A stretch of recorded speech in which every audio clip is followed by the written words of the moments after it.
Well, I think it's something that's, excuse me, that's on everyone's mind. You know, Mission Impossible is that it extrapolates its stories from the real world, and it's far closer to the real world than a lot of fantasy films where there are kind of spaceships and superheroes and stuff. That's genuinely an extreme fantasy. This is a kind of mirror of real life, and I think Tom and McHugh are always careful to try and keep it anchored in the genuine concerns of the time, you know.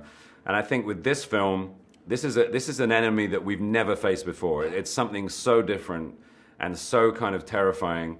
And I think it taps into a secret fear that everybody has at the moment, you know, which is how long is technology going to work for us before it starts working against us?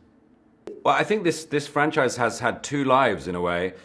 It started out, the sort of interesting and thing about it that made it unique was that it had a very eclectic series of directors in Brian De Palma, John Woo, J.J. Abrams, and Brad Bird, and then Christopher McQuarrie.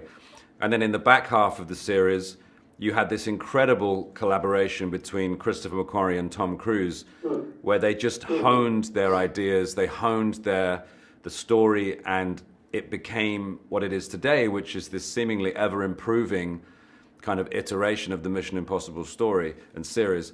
And it's just the dedication that Tom and Chris have to the story about keeping it interesting, evolving it, moving it forward, that has meant that it has kind of defied the law of diminishing returns and just keeps getting bigger and more adventurous and more ambitious. And, you know, for Tom and McHugh to meet each other, I think is good for everybody.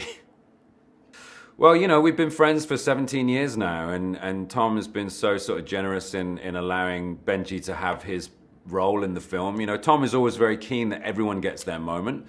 This is his film, and it's about Ethan Hunt, but he's always at pains to make sure that the surrounding characters feel real and have motivation and story.